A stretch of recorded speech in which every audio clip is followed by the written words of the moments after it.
Lundi 18 décembre 2023, Moment MMA, soyez tous les bienvenus pour votre rendez-vous quotidien. Au programme, retour sur les événements du week-end, notamment l'UFC 296. Michael Venom Page a signé avec l'UFC et fera ses grands débuts à l'UFC Miami, une option de moins pour Cédric Doumbé donc. Dana White s'est exprimé sur les projets de l'UFC pour l'année à venir. Et bien sûr, toutes les informations majeures du jour, c'est parti.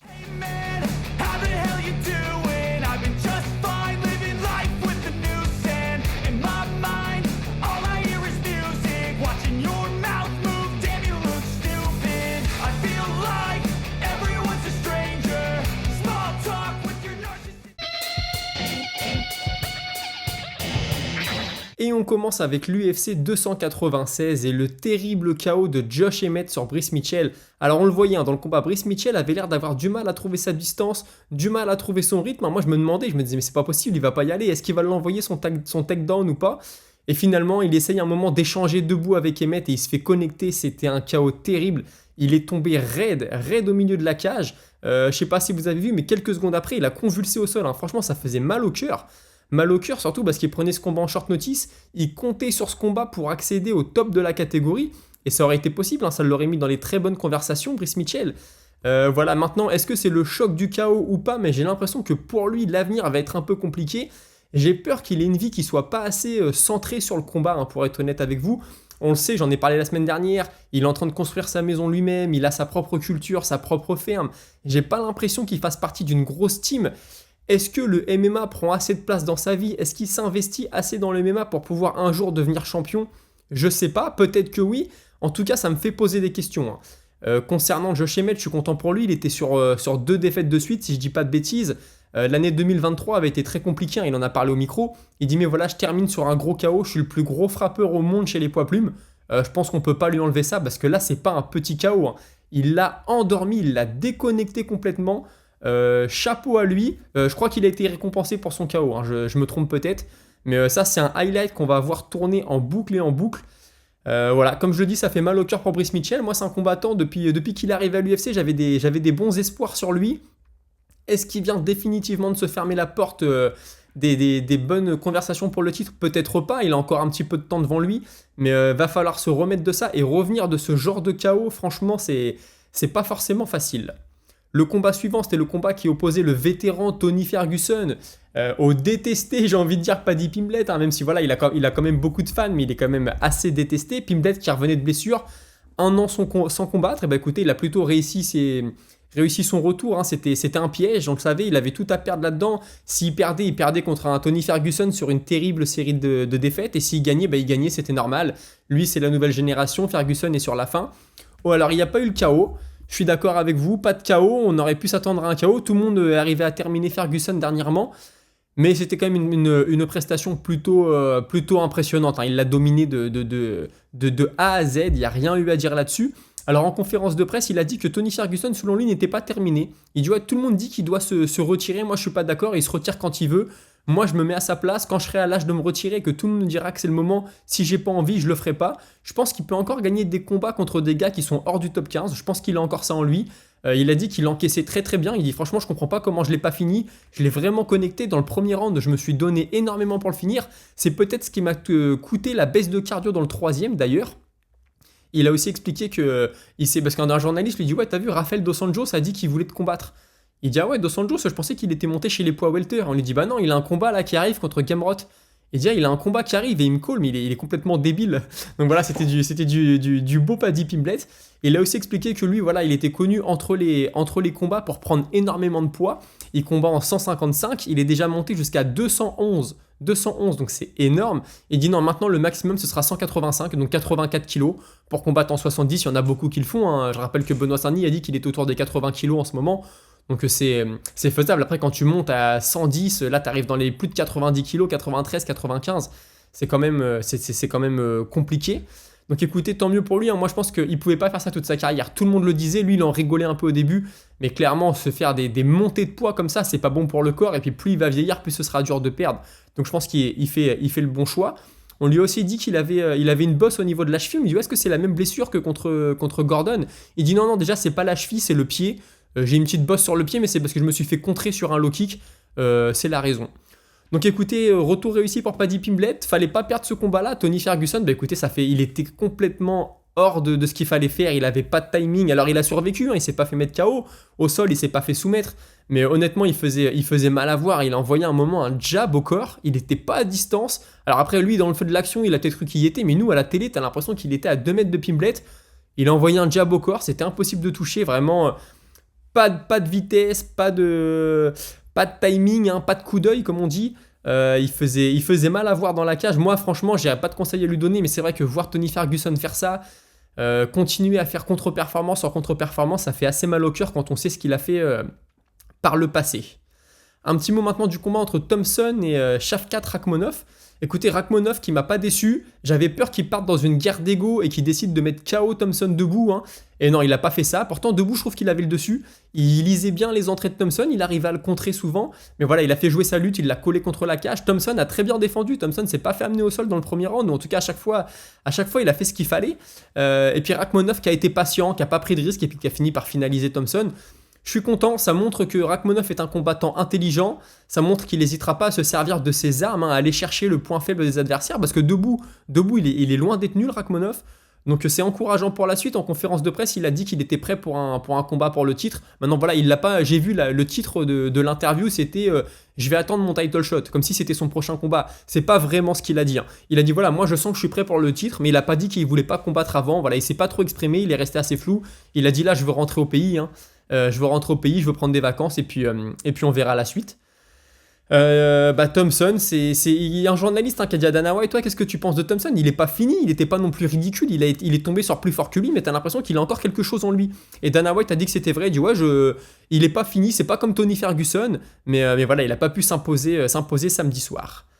Ensuite, on arrive au co-main event de la soirée avec Pantoja qui m'a fait... Alors là, il m'a fait mentir. Je vous disais toujours que Pantoja était un peu chiant à regarder, qu'il faisait le strict minimum pour s'imposer. Bah écoutez, là, il a mis la marche avant. Le début de combat qu'il fait, c'est impressionnant, on aurait cru un mort de faim. Il a pas combattu, souvent on dit ouais, ce gars-là il combat comme un champion. C'est-à-dire qu'il laisse venir l'adversaire et puis c'est à l'adversaire de venir gagner. Lui, pas du tout, il est rentré dans Royval et c'était vraiment parfait. Alors quand j'ai vu le rythme qu'il mettait, je me disais mais à un moment il y en a un des deux qui va exploser, c'est pas possible. Et Pantoja, même s'il avait l'air très très fatigué pendant le combat, même si on pensait qu'il allait baisser de rythme, il a toujours fait ce qu'il fallait pour rester devant. Royval n'a pas démérité, mais voilà, Royval je pense qu'il a manqué de puissance. Parfois, voilà, il a envoyé des high kicks, il s'est retrouvé sur le sol, du coup il a perdu des points. Parfois, il a accepté d'aller au sol pensant pouvoir soumettre Pantoja et il n'y a pas réussi. Mais voilà, il n'a pas démérité, c'était un super combat. Encore une fois, cette catégorie-là n'a pas fini de nous surprendre, c'est pas la plus populaire, mais il y a vraiment des combats en or. Pantoja, lors de sa conférence de presse d'après-combat, a dit qu'il avait été surpris que Royval arrive à encaisser ses middle kicks. Il dit franchement, je vais taper dans les côtes, je sais que j'ai de très bons kicks et de voir que Royval n'a pas bougé, ça m'a vraiment surpris. Il a expliqué que le problème de Royval, c'est qu'il frappait pas vraiment fort. Il dit ouais, il m'a touché plein de fois, mais je sentais pas la puissance, j'avais pas l'impression que c'était dangereux. Et c'est exactement ce que nous, on ressentait à l'écran, les commentateurs l'ont dit, hein, pendant le combat. Moi, j'ai regardé sur RMC, donc c'était Michael Lebou. Voilà, il l'a dit plusieurs fois, il dit ouais, il frappe, il touche, mais on a l'impression que c'est pas assez puissant et que Pantoja s'en rend compte. Pantoja a aussi avoué qu'il était très très dur à contrôler au sol, Royval. Il dit ouais, des fois on avait l'impression que je faisais rien, mais c'est parce que je voulais lui peser dessus, parce qu'il était vraiment très très compliqué à manœuvrer. Il a aussi expliqué que Royval s'était amélioré depuis le premier combat. Il dit moi je suis content pour lui, c'est un combattant qui a évolué, je l'ai bien senti. J'ai senti que c'était beaucoup plus dur que lors du premier combat. Et puis pour la suite, il a expliqué qu'il aimerait beaucoup combattre au Brésil. Il dit j'ai jamais combattu au Brésil depuis que je suis à l'UFC, j'espère que ça viendra pour moi. Bah écoutez, on lui souhaite, hein. Moi je lui souhaite à Pantoja, franchement là il est sur deux combats pour le titre, il a pris la ceinture à Moreno et là il vient de la défendre contre Royval. À chaque fois c'est des adversaires qu'il connaissait, qu'il avait déjà affronté avant. Franchement très bon champion, j'en doutais un petit peu au début, je vous l'avais dit, il m'a fait mentir, je suis très très content pour lui. Et on arrive au main event de la soirée, hein, et Colby Covington qui a fait le show toute la semaine, qui a fait du trash talk, qui en a fait même beaucoup trop. Eh bien écoutez, il a pas backup, hein, comme on dit, il a pas fait ce qu'il fallait dans la cage pour s'imposer. Alors lui il explique qu'il se voyait gagnant, qu'il a gagné 3, 4, 5, qu'il comprend pas, qu'il s'est fait voler. Écoutez, c'est n'importe quoi. Clairement, moi j'avais Leon Edwards devant tout le combat, même si le 5e round, Colby Covington a bien accéléré, mais franchement Edwards était au-dessus. Covington a beaucoup reculé, on n'est pas habitué à ça, on a l'impression qu'il trouvait pas sa distance, qu'il était hésitant sur son timing de takedown. Quand il rentrait avec les poings ou avec les pieds, c'était télégraphé. Edwards le voyait venir de loin, Edwards lui a massacré la jambe avant avec ses low kicks. Ça m'a surpris parce que souvent quand on affronte un lutteur, on dit attention au low kick, tu pourrais bien te faire saisir la jambe. Il n'en a rien été avec Leon Edwards, il a vraiment fait ce qu'il fallait. Et puis pendant la conférence de presse, il l'a dit Edwards, hein, j'ai vraiment été surpris que Covington soit sur le reculoir comme ça. J'ai cru qu'il me tendait un piège, qu'il essayait de m'appâter, mais pas du tout. Il explique que Covington fait toujours ses takedowns du même côté. Il dit du coup j'ai beaucoup feinté le genou et feinté le front kick pour l'empêcher de faire ce takedown. J'ai aussi beaucoup changé de garde. Il a expliqué que c'était dur de gérer ses émotions. Il dit ouais, Georges Saint-Pierre m'a envoyé un message suite à la conférence de presse et m'a dit surtout garde tes émotions pour toi, ne fais pas n'importe quoi, tu peux remporter ce combat.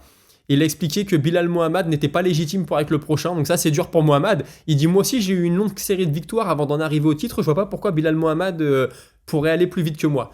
Je suis d'accord avec lui, mais qu'est-ce que tu veux faire pour la suite? Mohamed c'est celui qui mérite le plus devant tous les autres, à part si tu me dis qu'il y a Makhachev qui va monter ou je ne sais quoi, mais franchement Bilal Mohamed ça devient compliqué pour lui. Si même le champion ne veut pas l'affronter et que l'UFC veut pas lui donner le combat, je sais pas ce que ça va donner.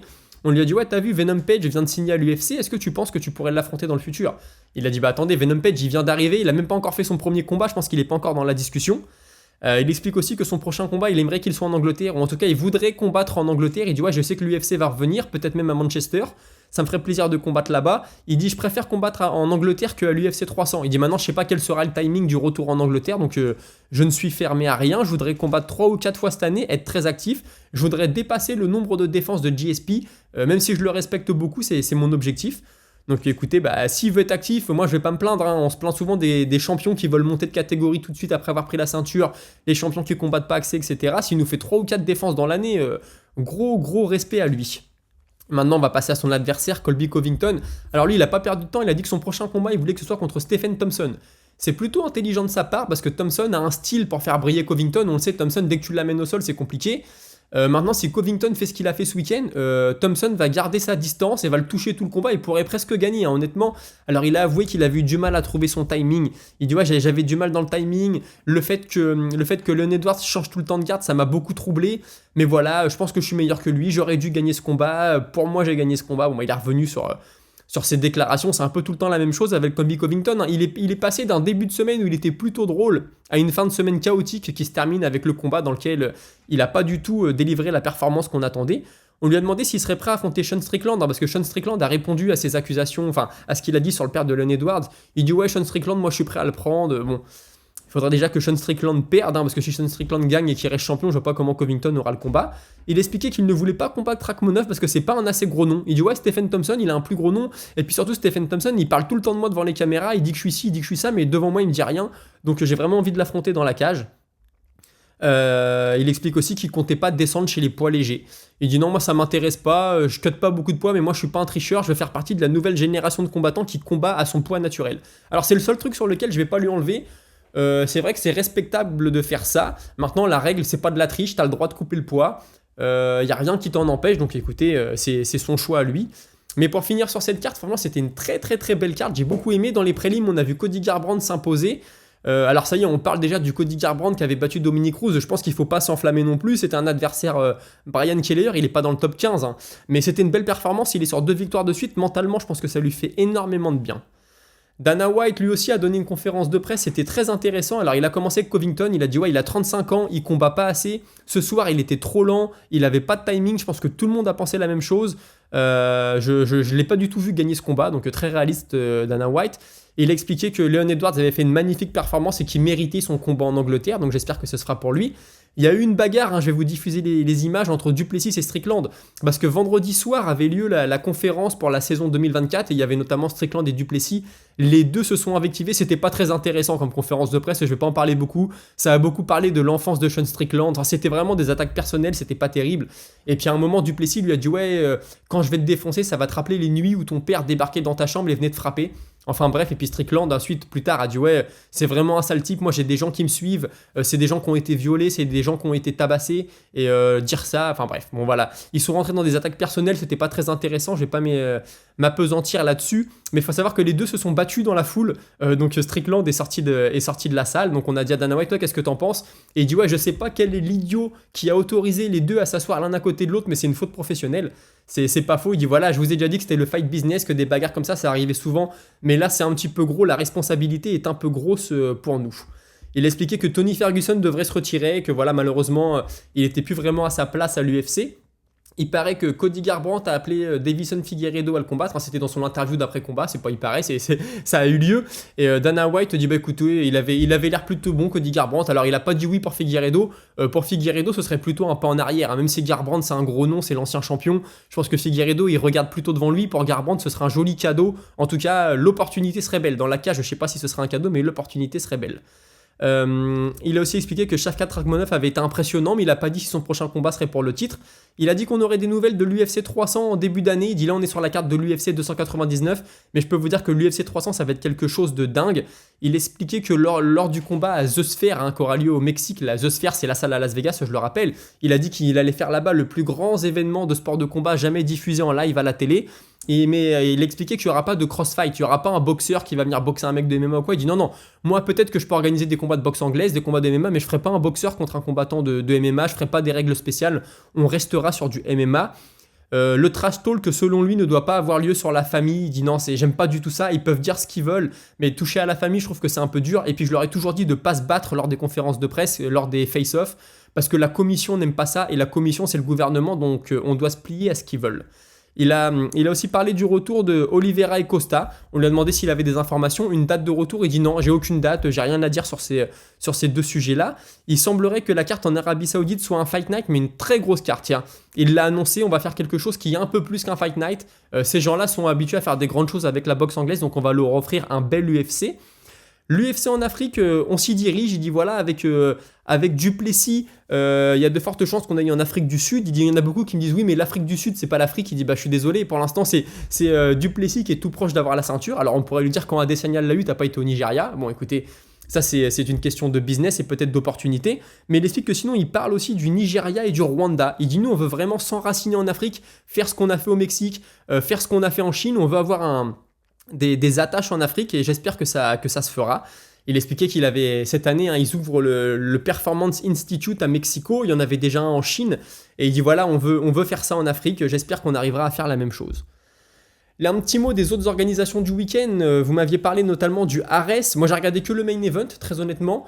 J'ai bien aimé, super KO, franchement, très très beau KO, très beau crochet de Sola, décalage crochet, c'était magnifique. J'ai trouvé que Younoussov avait bien fait marcher sa lutte au premier round. Alors, il a fait peser la menace de la lutte et en faisant travailler les overhands parfois pour faire, quand Sola baissait un peu les bras, Sola a très bien défendu. Franchement, j'ai eu raison de vous écouter, c'était plutôt un beau combat. J'ai aussi regardé le karaté combat, notamment le combat d'Anthony Pettis. Alors on a appris quelque chose dans cette soirée-là, c'est que Ned Diaz compte revenir au mois de février, pas forcément au karaté combat, il était invité. D'ailleurs je salue la production du karaté combat, les décors, c'était vraiment quelque chose de très très bien. J'aime voir les combattants descendre dans la fosse comme ça, prendre appui sur l'inclinaison du mur, c'est un super truc. Par contre ça n'a pas vraiment délivré, que ce soit le combat de Pettis contre Henderson, à part Pettis qui nous a fait quelques coups de pied sautés, mais sinon c'était pas génial. Le combat de Sam Alvey avant, c'était pas top non plus. Alors lui, il a appelé Darren Till à venir le combattre. Alors d'un point de vue marketing, c'est un bon move. Après, dans la cage, je sais pas si dans la cage, dans la fosse, comme on dit, je sais pas si ce serait génial.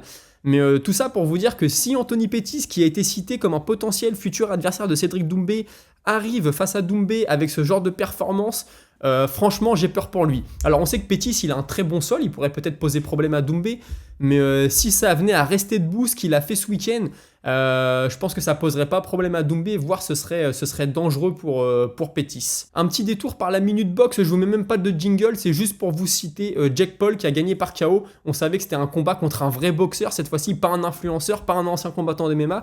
Écoutez, il a mis un magnifique KO au premier round, alors qu'on l'aime ou qu'on le déteste, allez voir le KO. Un uppercut, le gars est tombé raide, un peu à la façon d'un Brice Mitchell. Bon, l'action était différente, mais waouh, franchement, sacré KO. On peut me dire que le mec en face c'était personne, etc. Mais moi je vous dis juste que le KO était assez joli. Sinon, les performances de ce week-end ont fait réagir chez les combattants.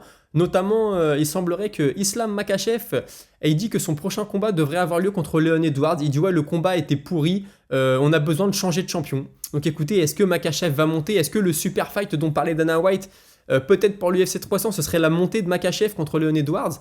Je serais déçu pour la catégorie des poids welter parce qu'encore une fois, on perdrait un tour. Bilal Mohamed n'aura pas sa chance, je pense qu'il la mérite quand même, mais le combat, je pense que ce serait un beau combat. Maintenant, Edwards a déjà dit qu'il en avait marre de combattre des lutteurs avec une bonne boxe, qu'il voudrait combattre un autre style de combattant. Alors dans ce cas-là, ça avantagerait peut-être Rakhmonov, peut-être Gilbert Burns, mais Gilbert Burns, il a besoin d'une victoire. D'ailleurs, il va combattre à Miami, ça s'est officialisé. Ian Gary aussi va combattre à Miami contre Geoff Neal. Son combat contre Luque, c'est mort. Dana White a annoncé qu'ils avaient proposé beaucoup de personnes à Luque, que ça s'était pas fait. Donc Luque, on sait pas quelle va être la suite, mais en tout cas, Gary, il passe à autre chose et il affrontera Geoff Neal à Miami. Sinon, on a Bilal Mohamed, forcément, qui s'est exprimé pour le combat. Il a dit que c'était une blague. Il dit honnêtement, c'était vraiment Colby Covington, il a pas backup. Il dit, puis Leon Edwards non plus. Leon Edwards, il était censé démonter Colby Covington, il l'a pas fait, il a fait le strict minimum. Donc écoutez, sous-entendu, lui, il ferait mieux. Bah, c'est la. Il pouvait pas dire grand chose de plus, j'ai envie de dire. Hein. Il a raison quand il dit que Covington n'a pas fait ce qu'il avait dit. Après, Leon Edwards, il a combattu intelligemment, il a pas pris de risques. C'est vrai que quand tu regardes le combat en tant que spectateur, tu as envie de voir un KO. On avait tous envie de voir le high kick, hein, surtout qu'il lui a bien détruit la jambe avant avec les low kicks. On s'est dit à un moment, la jambe elle va monter, ça va être terrible. Écoutez, ça n'est pas arrivé. Est-ce que Bilal Mohamed sera le prochain? Je ne sais pas, mais je lui souhaite. Et sinon, pour les dernières news qui nous restent, j'ai vu une proposition sur les réseaux sociaux, rien d'officiel, hein, c'est un mec sur Twitter qui a mis « Et si on faisait s'affronter Ferguson, vous savez, contre Clay Guida ?» Et ben honnêtement, ce serait un combat qui me dérangerait pas pour Ferguson, parce que Clay Guida, il est sur la fin aussi, il est un peu plus en forme que Ferguson, mais vous voyez, quitte à faire combattre les vétérans, autant les faire combattre ensemble, donc je sais pas si ça va arriver aux oreilles de Dana White, mais c'est une idée qui est pas si farfelue que ça. Et puis enfin, Saladin Parnasse, ce week-end, qui a perdu. Il n'a pas eu à rougir très honnêtement, il a fait le combat comme il a pu, il y avait un gros déficit de puissance, on l'a senti, mais techniquement il était là, il a bien touché avec son jab. Par contre on sentait que son adversaire devait taper vraiment fort parce que c'était un peu un style de bagarreur, il avançait avec des crochets et tu sentais que Saladin Parnasse c'était un peu la panique à chaque fois. Hein. Il descendait, il essayait d'esquiver mais tu sentais qu'il voulait pas du tout se faire toucher. Et puis dans la lutte, il lui a manqué la puissance, hein, il s'est beaucoup fait coller à la cage, il a pris un coup de genou qu'on n'a pas vu venir, surtout qu'on n'arrêtait pas de dire que son adversaire était rincé, on disait ouais il est rincé, là il en peut plus, et d'un coup le mec saute, met un coup de genou, Parnasse le prend en pleine tête. On a eu un frisson. Maintenant, je ferai un petit parallèle entre son adversaire, Pantora, et Dustin Poirier. Pourquoi? Parce que c'est des combattants, on a toujours l'impression qu'ils sont rincés, et finalement, ils sont toujours là. Pantora, pendant son dernier combat, on n'a pas arrêté de dire « Ah, il en peut plus ». Dès le troisième round, on disait « Ah, il baisse de rythme, il en peut plus, ça va être compliqué ». Et finalement, il a toujours réussi à être là. L'adversaire de Parnasse, pareil, hein, malgré qu'il avait l'air fatigué. Et puis Dustin Poirier, c'est souvent le cas. Souvent, à la fin des rounds, Dustin Poirier, il pose les mains sur les genoux, on a l'impression qu'il est cuit, et finalement, il revient toujours. Donc écoutez, faut croire que certains combattants ont un langage corporel qui ne trahit pas tant que ça leurs conditions réelles.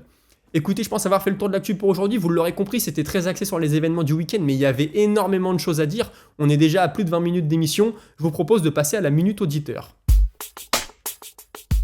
Minute Auditeur que je commence avec Vincente Mata. Alors, il fait partie, comme énormément d'entre vous, vous avez trouvé la déclaration de Colby Covington sur le père de Leon Edwards dégueulasse. Je suis entièrement d'accord avec vous et il a dit ce que beaucoup disent. Espérons que ça ne fasse pas sortir Edwards de son game plan.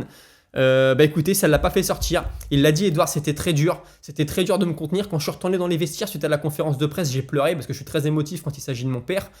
Tous les combattants ont dit la même chose, ils ont tous dit ouais j'espère qu'il va le battre, on parle pas de la famille, encore moins de la famille qui est décédée. Écoutez, ça l'a fait pour lui, je suis assez content. Il y avait aussi Andy qui disait désolé de vous décevoir les gars, mais apparemment il n'y aura pas d'UFC Paris au mois de mars. Alors écoutez, je sais pas, j'ai pas vu d'infos officielles, mais ça n'a pas encore été officialisé, on s'en approche, donc c'est vrai que je suis de moins en moins confiant. Et puis on finit avec All Good, qui était comme beaucoup d'entre vous à fond derrière Tony. Petite blague que je vous cite, je suis à fond derrière Tony, je veux le voir éclater Paddy le caddie. Bon voilà, petite blague, on finit sur une touche d'humour. Y en a beaucoup qui n'aiment pas Paddy Pimblett et qui adorent Ferguson. Voilà, moi franchement, Paddy Pimblett, il fait du trash talk, mais encore une fois, ça a l'air d'être un bon gars, hein, son speech qu'il avait fait sur les personnes qui s'étaient suicidées, etc. Je pense que c'est pas un méchant, il a juste bien compris les codes des réseaux sociaux, il sait qu'il y a une grande partie des gens qui aiment quand on s'invective, qui aiment quand on est un petit peu chaud, donc il joue de ça. Écoutez, si vous voulez participer à la Minute Auditeur, n'hésitez pas à commenter, moi je vous réponds toujours à l'écrit, quand il y a besoin, j'en parle à l'oral.